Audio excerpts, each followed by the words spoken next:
My name is Melanie DeSimone. I'm the mother of 4 children, 3 who walk the earth with me, and one that has run ahead to heaven. In April of 2014, my son Dominic, the third of 4 children, the second of 3 boys, was involved in a single vehicle motorcycle accident and was killed instantly. I received a knock on our door, and Dominic, who is also, he was Hector Dominic. My husband is Hector Michael, and my husband was out of town at the time. And so when the officer came to the door, he said, "Is this where Hector DeSimone lives?" And I didn't have a clue that if an officer was at my door, that meant that someone had died. And so initially I'm thinking, my husband's in California. They are just trying to get in touch with his family. And I said, "What's wrong?" And he said, he was involved in a motorcycle accident and he's been killed. And immediately I knew it was Dominic.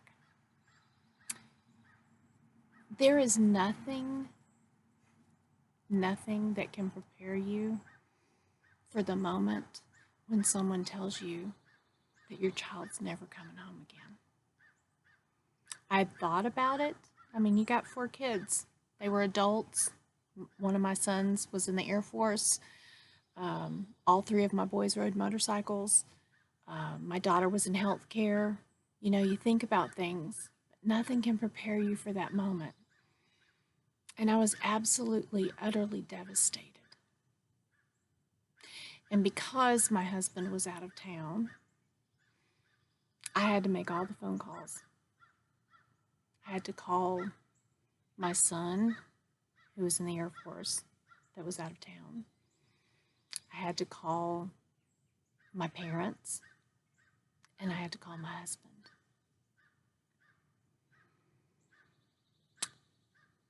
And I asked the young man that brought us the news to please come inside, because before I made those calls, I wanted to make sure that it was my son, because it was bad enough that I and my daughter and the son that were with me that night were overwhelmed with sorrow.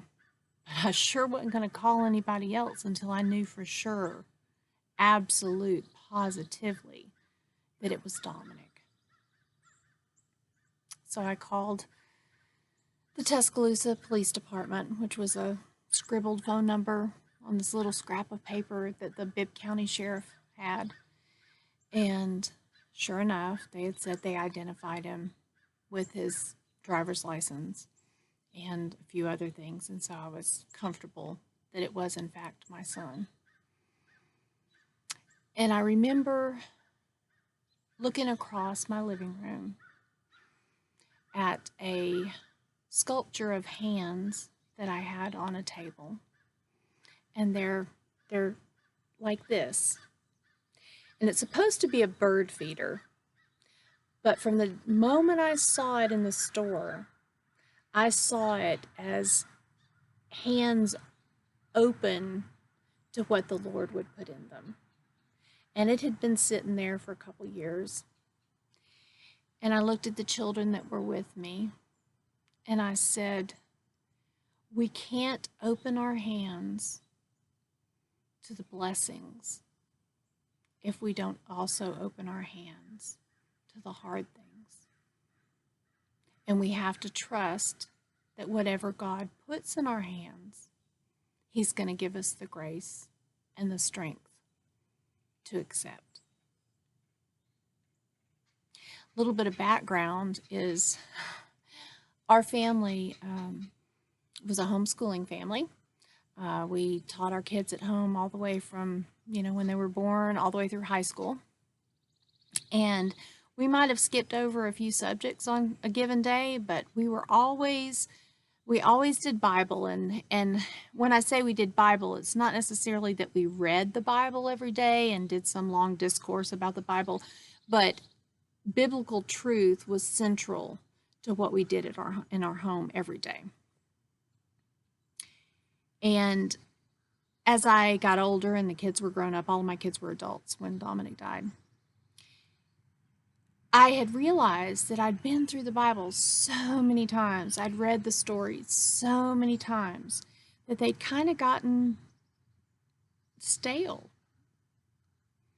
So the 3 years before Dominic died, I had made a commitment to slow down and to read one chapter a day. And initially, I thought I was just going to copy out a couple of key verses from each chapter. And what ended up happening was I pretty much copied every single chapter. And so a couple of months before Dominic died, I had finished essentially copying out the entire Bible. And that was a good thing. Because I'm going to be honest with you. All of the Sunday school answers, all of the stamped verses that we're used to seeing hung up in people's homes, all of the quick and easy trite sayings that we have in church for people that are suffering, they meant absolutely nothing to me when Dominic died. But the one thing that was sure, the one thing that was steady, the one thing that I could count on was that God was God, and however He had decided or allowed my life to go, that He was in control, and that whatever pain I suffered, whatever sorrow I endured, whatever horror I had to carry, He was going to redeem that, and He was going to restore, and He was going to make it beautiful in His own time. And so I drug everything I knew, everything I thought I knew about how God worked in the world and about how He dealt with His people, and about what verses meant, and the promises we could claim, and all of those things. I drug them out in the light of child loss. And I had to re-examine those things. And I had to decide which of them I would continue to believe and which of them I was going to have to lay aside. And what I came to understand and what I came to accept and the peace that I have come to live with is this.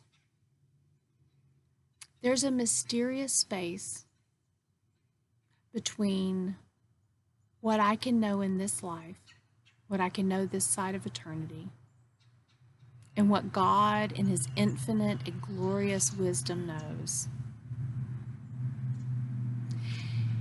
And I can trust that He is working for my good and His glory.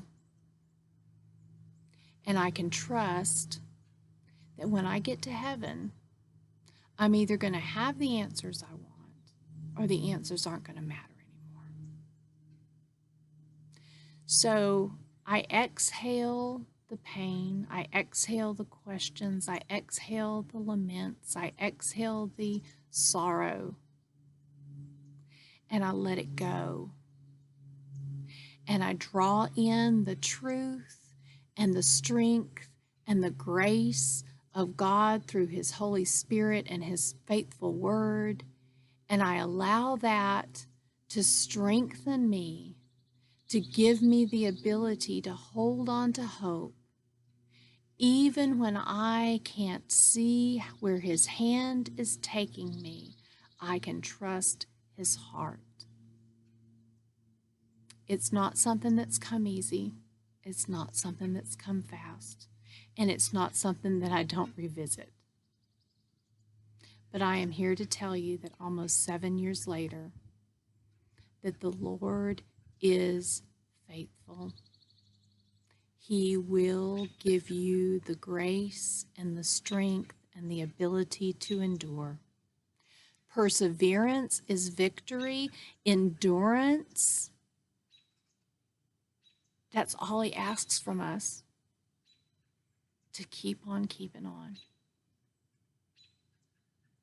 And I'm very thankful that all those years ago that I gave my heart to the Lord, and that even in this most devastating aspect of my life, He has proven faithful.